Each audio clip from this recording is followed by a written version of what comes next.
I know what you're thinking. This is exactly what we need.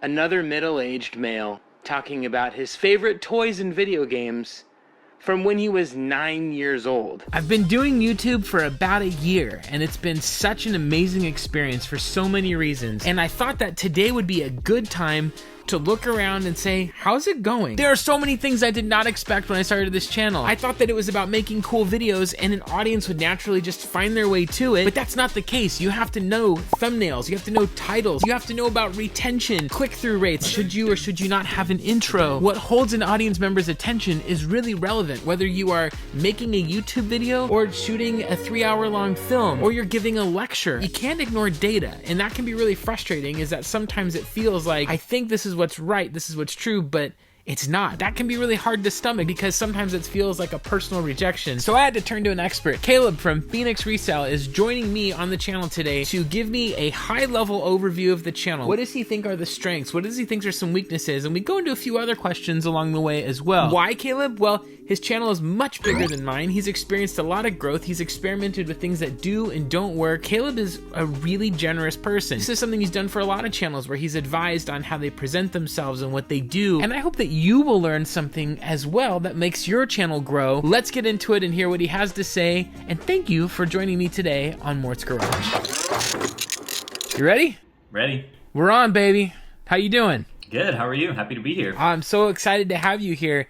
You've been a very helpful person in this process, in this journey. You have a really good and analytical mind when it comes to not just about, you know, what you do, obviously professionally, but I think about YouTube in general. You're someone who I know a lot of people have said, Caleb gave me some really great input and great feedback on the channel. So I really appreciate you taking the time to do this. Yeah, well, I appreciate that intro. That's very generous, and this is one of my favorite things to do, so I'm happy to be here. Well, I guess where should we begin? Normally the 4 biggest things that I'll focus on for people, I was just on a call last night where I was doing this, is concepts, titles, thumbnails, and intros, because those 4 things are about 90% of the success of a video. Okay. The other thing, if you want to take more of like a bird's eye view of just like kind of where you've come from starting to now. So I started doing YouTube in February of 2022 and was motivated to do it as a creative outlet and to have a lot of fun. And it's been very interesting to see what has and what has not worked, but also what's brought me the most amount of personal enjoyment. And I think one of the fun things about having a YouTube channel, especially at this stage of it, is that it's being defined, but it isn't totally defined. So like you can have a niche that you think you're going to go with, but you can go in like 5 different directions. So I've had a lot of help from people. Retro Rick did a room tour of my channel. Pixel Game Squad has given me a shout out. There's been other things that have been great, but the thing that has made my sub count grow the most is obviously my shorts. And I've looked at shorts not as just clips of my main stuff and then put out, but as their own thing as well. And it's interesting how that's impacted my channel in terms of long views and short views. I haven't had a long view video get over 10,000 views. They mostly sit around 4,000 views, which is interesting. And I'm curious what you would say about that. You know, regularly they seem to hit this several thousand view mark, which I'm super grateful for because I know not everyone gets to get there. And yet I can't seem to get a long form video to grow in that sort of longer way. I've tried shorter videos, like a couple 6-minute videos. I've tried longer 20-30 minute long videos. So I mean, the first thing that I would say, just kind of hearing the background of your channel and having watched it grow for the last, how long has it been, year or so, less than a year, yeah, about 10 months, is one, the thing that I always preface with is don't listen to me. Because you could, hear something that I say and do the exact opposite and your channel could blow up. Like, there are so many different ways to grow on YouTube. I know what's worked for me. I know what has generally worked for some people that I talk to regularly. But, ultimately try stuff, and figure out what works for you. The second thing is, you're talking about not being able to, like, get videos to, like, reach past this kind of ceiling. The biggest thing I would say is, like, you've only made, 30? 40, which is not a slight at all. That's to say, like, the fact that you're getting thousands of views on most of your videos, it's amazing. Yeah, no, and let me be clear. That's not a complaint. I'm absurdly grateful that it's going, that to me feels awesome. Yeah. It feels like it's going great. So that's not a complaint at all. It's more just, oh, that's interesting. to me, when I look at other channels of similar size, it appears that they have a couple that have hit, tens of thousands of views, but I also have a short that hit 3 million views. So there's that too. No matter what size you are, like the goal is always going to be growth for most people. So I think your head's definitely in the right place. I just want to encourage you that, your channel is very healthy and is growing really well is the first thing that I see. But yeah, the next question is, okay, how do what can I do to start to push the videos, a little bit farther and a little bit farther in terms of exposure? And it looks like, just going to your homepage here, you've got your shorts up here front and center. Is that primarily like what you want people to discover about your channel? No, but I assumed that's just the default that I can't change. Am I wrong? No, you actually can change it. Yeah, you can shift different elements of your channel around. If you go into your settings through Studio, you can drag different elements to the top based on what you want people to see first. So I would definitely recommend that. If you could create a playlist and have that at the top, or you can have a specific video autoplay when people come to your channel if you're especially proud of one video. Yeah, that's literally the first thing I'm going to do when we sign off on this phone call. Yeah, awesome. Well, we're off to a great start then. I wanted to jump in real quick and give some context around a few of the things that we're about to start talking about. The first of which is titles and thumbnails. Titles and thumbnails are so important to this process, but a lot of folks, such as myself, often overlook this, especially when starting out on YouTube. Every day there's over 3.5 million videos uploaded to YouTube, and every day there are millions of people who want to watch videos. So as a creator, you have to think about what entices one of those millions of people to watch one of your videos, and what's going to help your video stand out from the millions of others that got uploaded not only today, but yesterday, and the other ones tomorrow and beyond, and so on and so forth. And this is really frustrating. I didn't start uploading videos because I wanted to make cool titles and thumbnails. I started uploading videos because I like making fun videos. And if I've just uploaded a video that I spent hours and hours on crafting and trying to get just right, and it doesn't get much of a response, it's really frustrating. The other thing that we're going to start talking about is retention rates. And retention is essentially how much of the video do you watch, which parts do you stop watching, which parts do you rewatch, or just go to watch only a portion of. Retention matters for a couple of reasons. One is an algorithm reason. The theory goes something like this, that YouTube wants you to stay on their platform for as long as possible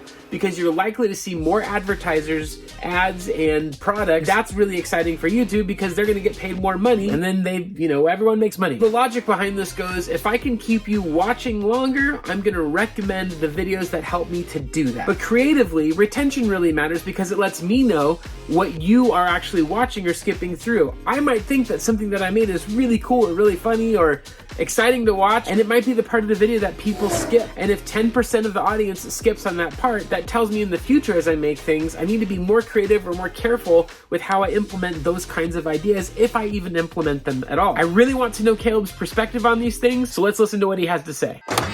So how do you feel about your title and thumbnail game right now? It's clearly my weakness. I think something I should say about my channel is, stylistically, I feel like I have a different voicing and phrasing of game hunting videos, of gaming content, than the majority of things that I see out there. One of the things I love about YouTube is there's a natural way to be myself in the way I present things. So a lot of YouTube content is very histrionic and very, Jim Carrey, fall down and crack up and, overt jokes. And I'm drawn more to stuff that's more, wit oriented or fast dialogue, like that kind of stuff.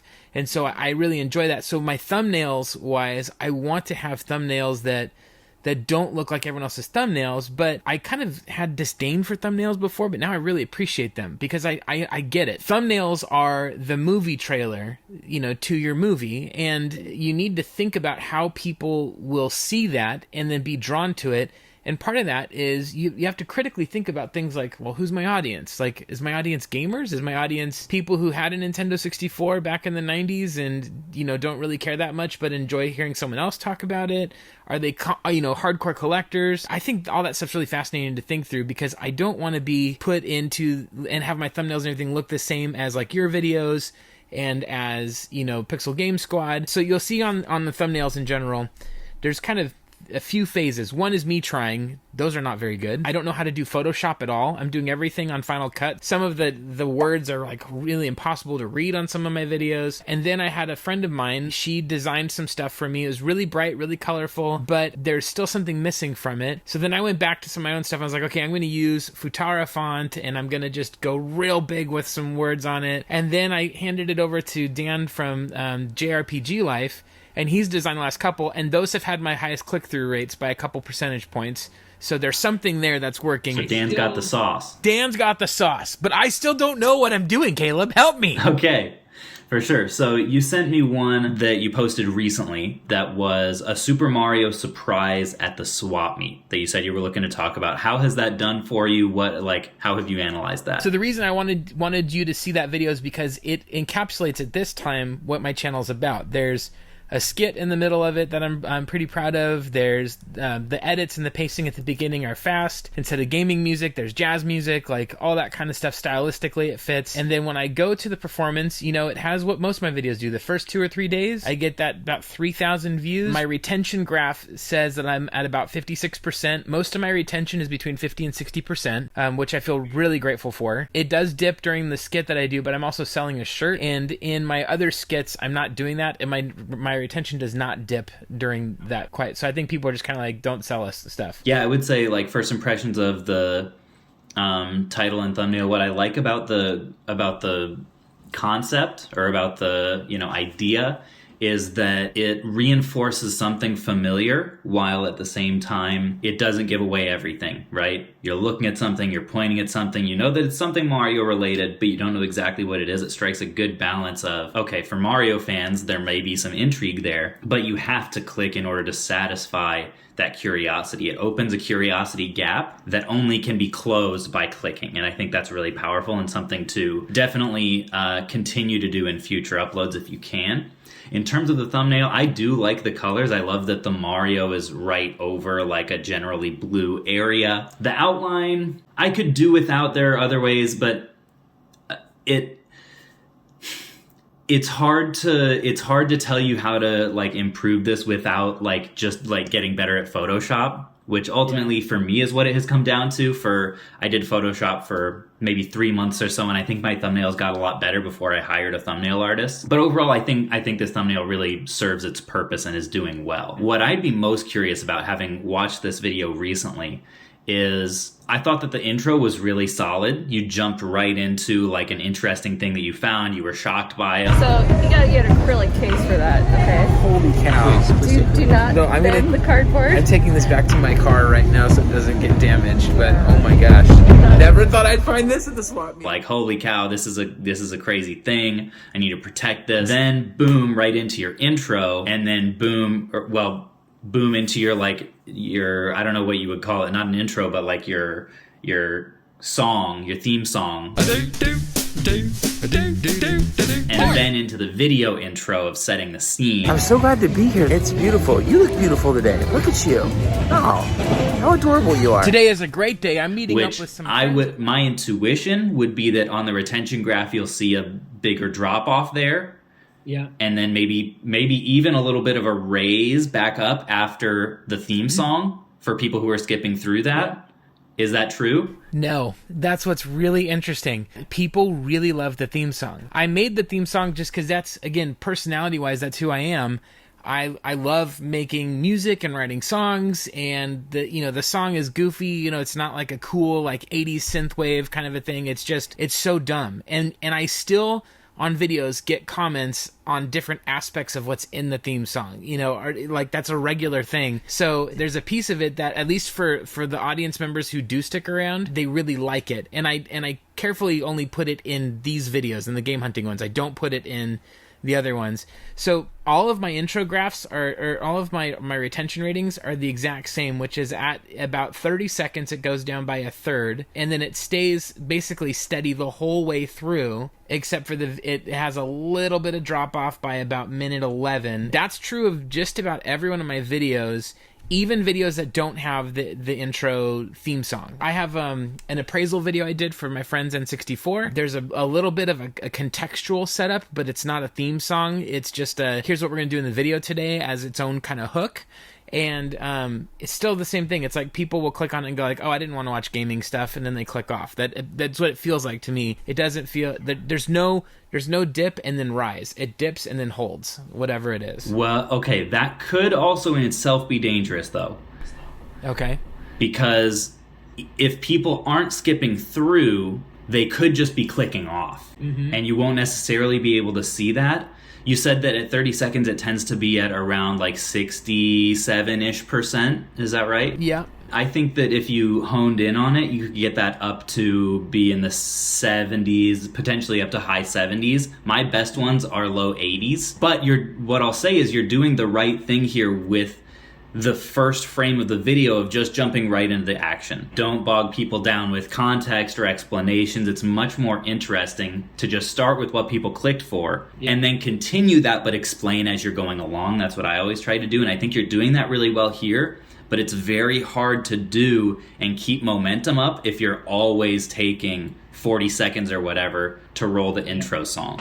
So that's how I feel about not just your intro, but any theme song in general. I used to have one on my channel. Most people do have one at some point in their channels. It can feel like killing your baby. I think they pretty much always will wreck retention. And for that reason, that's why you never see any big YouTubers having them. It's great feedback. It's something that I would love to think about. And it's part of why I love your outside feedback is I want that direct, hey, that doesn't work, dude. Don't do it. That's really helpful for me. I would love people's comments below. Do you skip the theme song? Do you think it's worth keeping on? And I know a lot of people will feel like, no, keep it. But I've literally had other videos I've posted on my channel where people go, dude, where's the theme song? I missed it today. Totally. 100%. The last thing that I'll say on that is the kind of people who will come to your channel and then the intro rolls and they don't come back, they're not going to leave a comment. So there's going to be response bias there.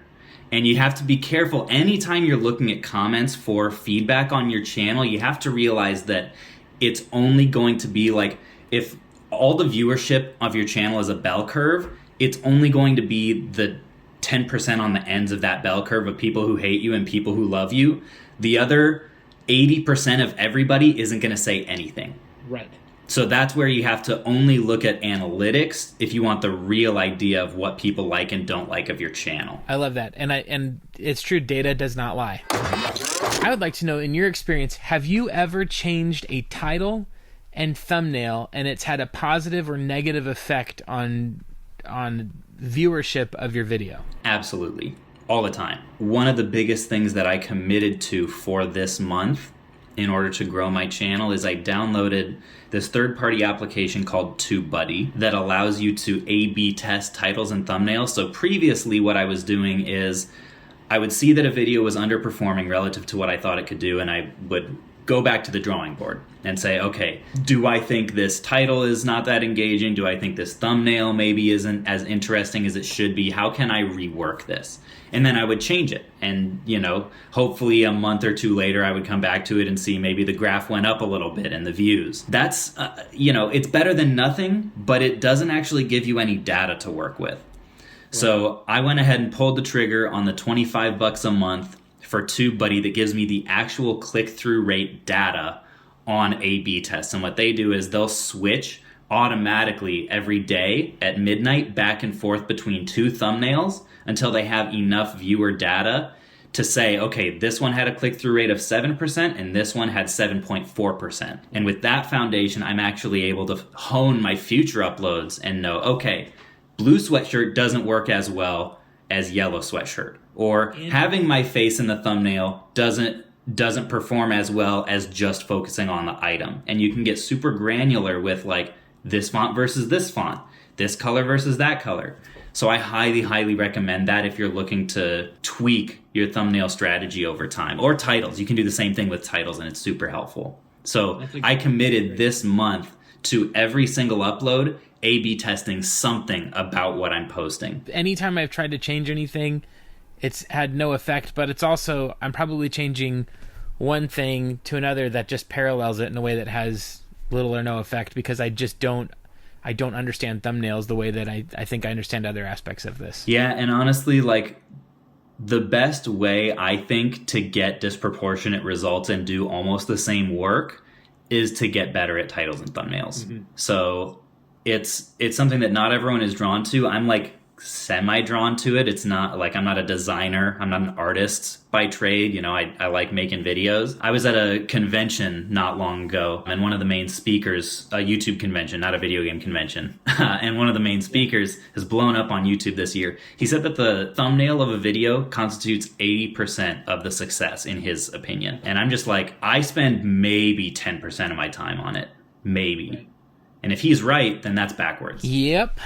I believe it. Let me ask this. I'm looking at a video called Well, This Is Exciting. And in the background, brand new store with looks like some clip art of a PlayStation controller. Yeah, that's one of my, I designed it in Final Cut. The thing is, it's performing better than average for you. So I can't really knock it that much. Yeah. You know, 4.2 thousand views. To me, I would think the thumbnail should be of the brand new store. And maybe change the title to like, exploring a brand new game store, because clearly this concept resonates with people. Even though in my opinion the thumbnail isn't great, people are interested in that. So that to me could be a really good contender of like, let's try tweaking this and see if it gets any better results. Granted, you're working with a small enough sample size, like it's easier to get good data when you're getting tens of thousands of views than when you're getting a couple thousand. Right. So I'd be interested to see like how long those kinds of tests do take for you.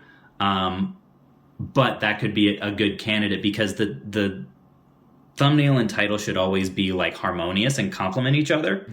This one, I think it's a great concept, but I don't know if they're really telling the same story. Like to me, the thumbnail says, okay, there's literally text that says brand new store, and then there's excited face, which goes with this is exciting, but those two things don't necessarily go with brand new store, and I can't see anything that says brand new store. Yeah, I guess the whole thing was to say it's a brand new store and I'm excited about a brand new store. I would love to tweak that and you know, make it more descriptive, like, you know, some kind of a title that communicates, you know, I found a new store or exploring a new store, and then a thumbnail that's just like, I have a couple of wide shots in that video of the store floor that could be very appealing. One thing I'll say that I think you're doing really well, for the most part, at least on all your recent uploads, is almost all your text is really easy to read. Like, I think you're picking good fonts, because that's something that can detract.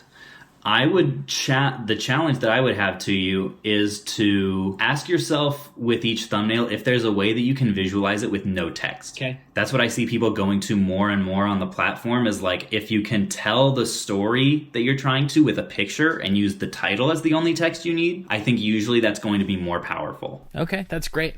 One example of text that I do like, though, is another recent upload, when negotiations go wrong while game hunting. I was intrigued when I saw that on my feed, of that hint of like a little bit of tension there in a negotiation. Yeah. I never allow myself, if I am putting text in a thumbnail, I never do more than 4 words.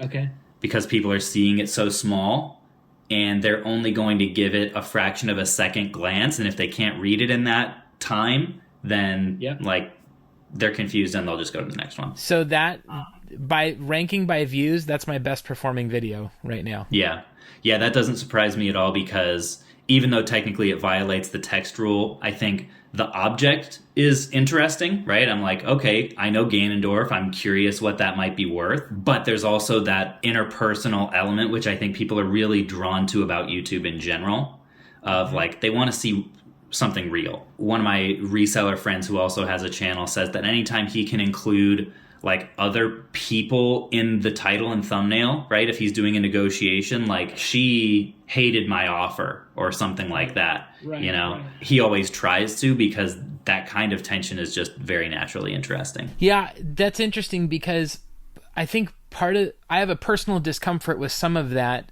which is why I've avoided it in general, unless it's like with friends. Because I think on the one hand, when I'm filming at a swap meet or something, you know, it's more acceptable and understandable. You're in a public place, you know, you might be on camera. But I think if I used someone on camera who wasn't voluntarily participating, and let's say the video blew up and got 2 million views, but they thought that they were portrayed, I wouldn't want someone doing that of me. If I was just hanging out at, you know, at the grocery store and someone said, this guy didn't like my, you know, whatever. You know, like there's some of those videos where someone will walk up to someone and go, here's $500, or you can or would you give, like, they'll put people on the spot, where they're not really sure what's going on.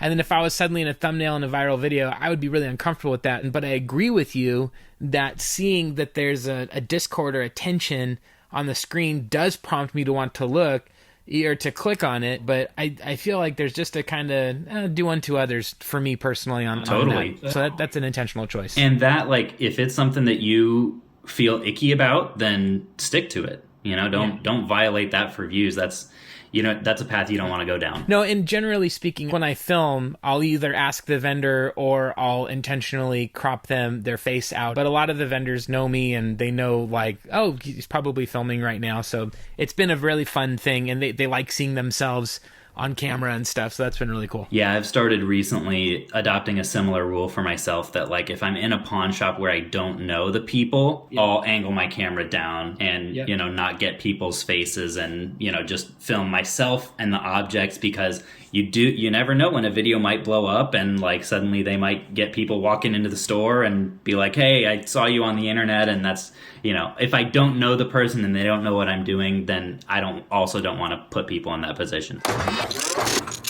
As I look at the future of the channel, one thing about me personally is I just have a lot of very diverse interests. I don't want my channel to be seen as primarily a resell and profit channel, although that's an aspect of what I do. So I have categories of videos. I have vendor videos where I'm at a event as the vendor. I also have videos where I'm reviewing games in my garage. And then I have videos where there's the game reviews or game analysis. What seems clear is that my game hunting style videos are the bread and butter. That's what people, like, seem to come for.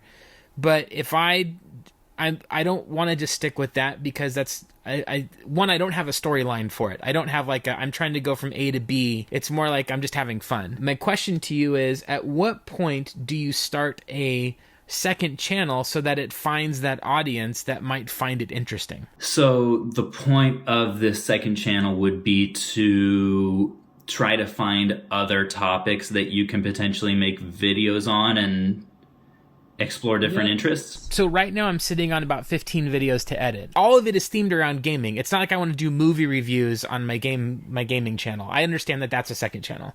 But do you go even that granular with, well, you can only do game hunting and everything else that's gaming related should be, a different Mort channel? Yeah, so one thing that I do know about the algorithm is, especially when you're early on and you're growing, the more that you can do to clearly define your audience, right, to shrink your niche, it helps the algorithm get your videos in front of the right people. So if every upload is a very similar theme, right, rather than like this one, most people in your current audience aren't really interested, and then this one is really good, so it pops off, and then this one's another random thing. I think it's harder to get a higher level of exposure rather than if every single upload is for people who love game hunting and values and building a collection. So I think your head is in the right place. Like, if you've got these other topics that you want to explore and just kind of put them out there just as a creative expression because you like it, a second channel would be a good place for that. If I was giving like general advice to people who are starting on YouTube, it would be that if you want to grow, only focus on one channel, because the more you split your efforts, the harder it's going to be. But if you've got just this stuff inside you that you just want to do, I do think it's better to post it on a second channel than post it on the main channel and get your audience kind of muddled. It has worked for me where the views haven't been so, there's not been such a disparity that it's been, like, oh, clearly I need to not do this. But I guess part of that is defining a little bit of what my channel is about, and I feel like if I just make game hunting videos, that will get boring for me really fast, and I won't want. And I'm not making this channel to grow me. I'm doing this channel to make awesome stuff that entertains people, and I think that is everything. Yet at the same time, I understand that if I, watch Seinfeld and it ends up being an episode of Law and Order with Seinfeld characters, I'm not going to want to watch that either. And so you have to have some consistency with what you're making. Yeah, and the way that I would go about experimenting with that is just like testing the waters like 1 degree at a time. So I think those appraisal videos could be actually a really good candidate to put on the main channel, see if people respond to it, and then maybe it becomes a format that is consistent that people like, because that still has to do with collecting and values and all this stuff that people are used to seeing and that performs well for you already, rather than like a game review, which might be kind of a different category. Well, this has been super helpful. Thank you so much for your time and your feedback. All the best to you and your channel and your growth. And it's so generous of you to spend time with me here on my channel. Thank you, man. Happy to, man. It's been a blast. As I was editing this video with Caleb, there were a lot of things that he said that I understood much more clearly this time around than in our initial conversation. My hope is that in opening up my channel in this way for some constructive feedback and critique, that we're able to make each other better and that we build one another up in the way that we critique. But most importantly, more so than click-through rates, thumbnails, titles, retention, what is most important is that you are making something that you believe in. That is the very best that you can make. And as soon as you're done making that and you put it out, go make something else. And I just want to encourage you, in this time of the world, in this time of human existence, putting things out there, creating things, experimenting, just going for it. Do it. Go make something. Go make something awesome and put it out there. And then as soon as you're done, go make something else and keep going. I want to thank Caleb for his time, for letting me interview him, and for his thoughtful critique of the channel. Make sure you check him out at Phoenix Resale if you haven't already, and I will see you next time here on Mort's Garage. Take care.